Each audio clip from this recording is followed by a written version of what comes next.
Hi guys, you are so close to being done. Once you finish this paper, you are done. And I just wanted to reiterate, as I said in the directions, ask me for feedback as much as you'd like. If I grade this and you don't like your grade, you can redo it. We have time, so make sure to use me as a resource. I'm trying to give as much feedback as I can on your Google Docs, but as you're writing, if you need help, email me, ask me to look over something, get on a Zoom call, whatever your preferred method is, I would love to help you. I am going to look at the rest of your drafts tonight that I have and give feedback, and then we can keep working all week on this. And if it takes you longer than this week to get it done, they haven't told us exactly when our final grades are due, but I know we have some time to work with people that are behind. So if that's you, not all is lost. We just need to get going on stuff. So you should, if you've been keeping up with us, have written all of your body paragraphs and your counterclaim and your introduction. And so all you really have left is the conclusion, and then you need to make sure you have cited everything. So this link that I gave you is a really great resource about conclusions. And I want to just point out some things from this link that would be helpful to you. One of the best pieces of advice they have is the play the so what game.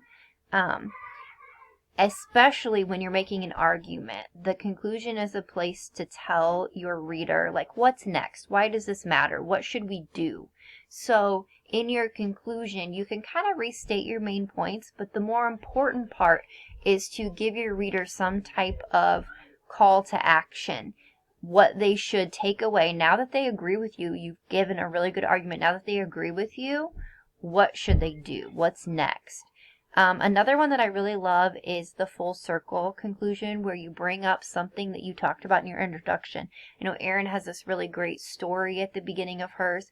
She could bring that back up in her conclusion and just kind of reminds the reader where we started, and it makes us feel like everything is complete. So she could bring that girl back up in her conclusion and then talk about how things could be different from her if the things that she discussed in her argument were enacted. Don't repeat things that were in your paper, especially word for word. Like, don't just plop your thesis down there, copy and paste. Try to say things in a new way, and you don't have to go over every point that you made. Conclusions don't have to be all that long. They just have to tell a reader what's next.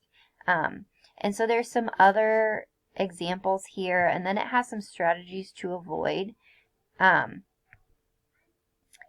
One I wanted to make sure to point out was including evidence that should be in the body of your paper. So when you get to your conclusion, you are not trying to prove any new elements. Everything should have been proven already, and you are going to just wrap it up. You don't need, if you have more to prove, put that somewhere in the body paragraphs. Maybe start a new paragraph before your conclusion, but don't bring up new things in your conclusion. Make us feel finished with all the things you already said.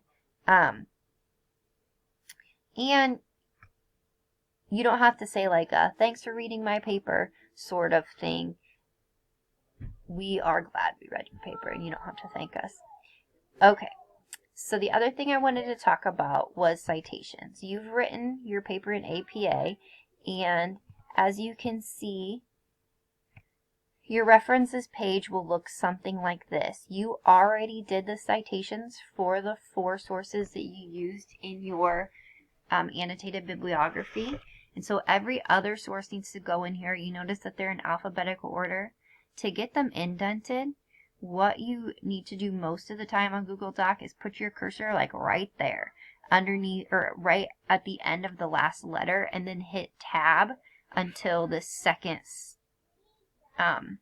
row moves over, and then you'll need to do the same thing for the second line and as many lines as you have.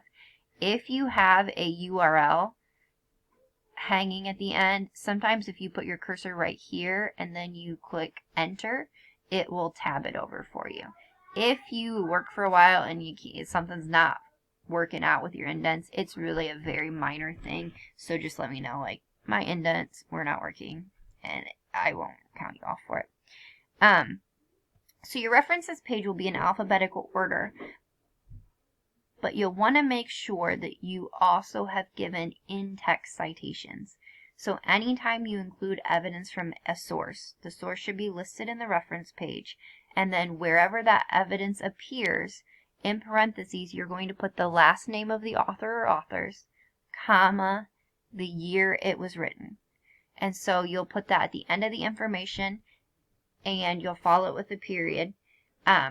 If you have several pieces of information back to back from the same source, you only need to do the parenthetical citation once at the end of the last bit of information. And your citation, if they don't have last names, if your authors are not named and you have something like this, like a group author, your in-text citation would be American Association of University Professors, comma, N period, D period. So no matter what your source is, it should include whatever this first part is and a comma and then the year. So if we go down to one that's just like an article title,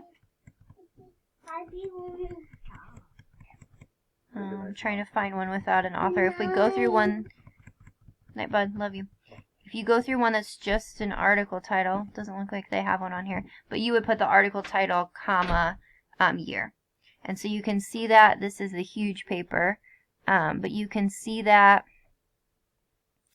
like here. It had two authors, so last name and last name, comma, year. And you can put that at the end of a sentence or at the end of wherever the information appears. It could be in the midst of the sentence. I've linked this whole Purdue OWL resource page, and it has a lot of good stuff there. Hopefully this will get you through the last little bits of this paper. I've also included an editing sheet that looks like this, and it just has some questions to ask yourself with your paper. You could read your paper and ask yourself those questions, or you could have your parent or your friend or somebody look over it and kind of give you a little bit of advice. But these are some things to think about as you get finished with your paper. Hope you guys have a great week.